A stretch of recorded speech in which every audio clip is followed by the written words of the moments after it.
Okay, welcome back. Today we're going to look at another worked out example. So picking up from our previous lesson, which dealt with mole-to-mole stoichiometry, and I snuck in a little bit of mole-to-mass stoich. This question actually does a bit of both. So in your textbook, what we're going to do is work through number 7, which is on page 325. And this question has lots of good things in it. And to make life easy for everybody, I've kind of sketched out how I would recommend you solve the problem, and we'll fill a few blanks in as we go. First of all, they didn't give you a balanced equation, but you're all experts on creating those and balancing. So what we've got is a synthesis of rust, basically, from pure iron and oxygen. You've seen this reaction many times. And so for example here, 4 moles of iron requires 3 moles of oxygen to make 2 moles of rust. So that is the balancing portion of the equation, which is part A. And that's why I put blanks here. I'm solving problems differently than the text. They're using factorial label method. I prefer to use a tabular method like this. Again, you can choose whatever works for you.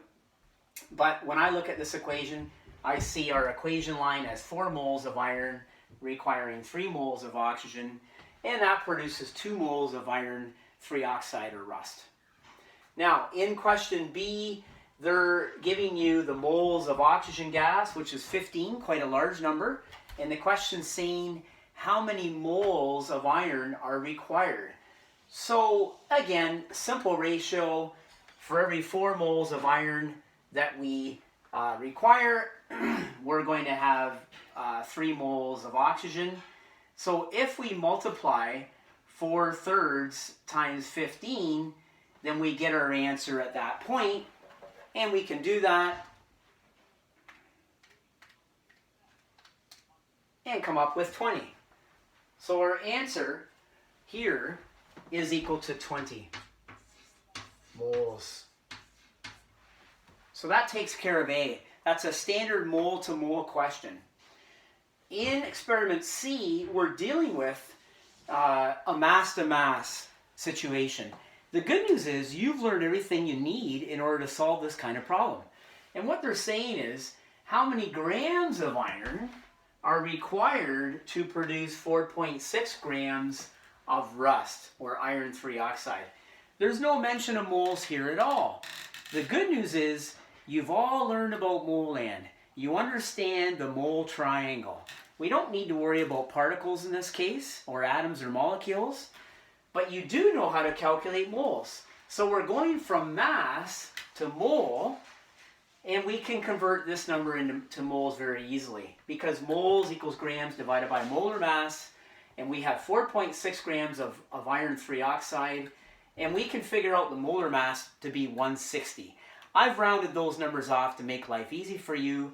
That gives us a very small number, decimal 0.2875 moles of rust. Now we can work back toward the iron, and we have to look at our balanced equation. For every 4 moles of iron that we start with, we get half as many moles of iron 3 oxide, or 2. So we have to do our mental math again. If we have 0.02875 moles of rust produced here, then it makes sense that we would initially required 4/2, or twice as many moles of pure iron at the beginning.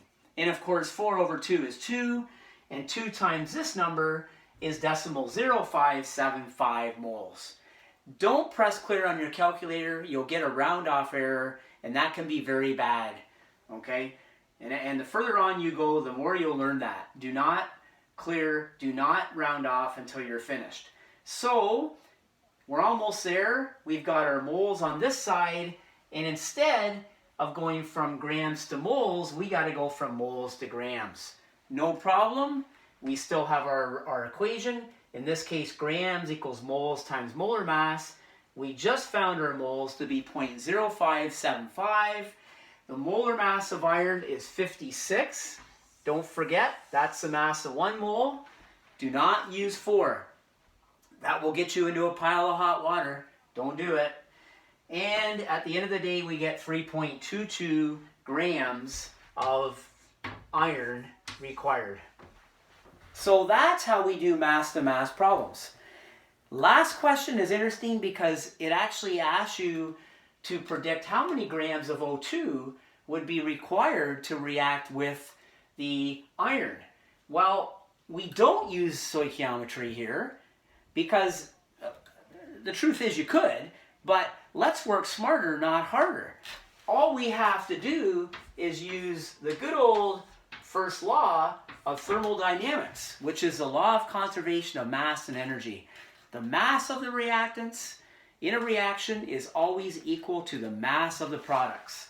So, if we know the mass of the iron oxide is 4.6, and we've got 3.22 grams here, this number plus this number must equal this number.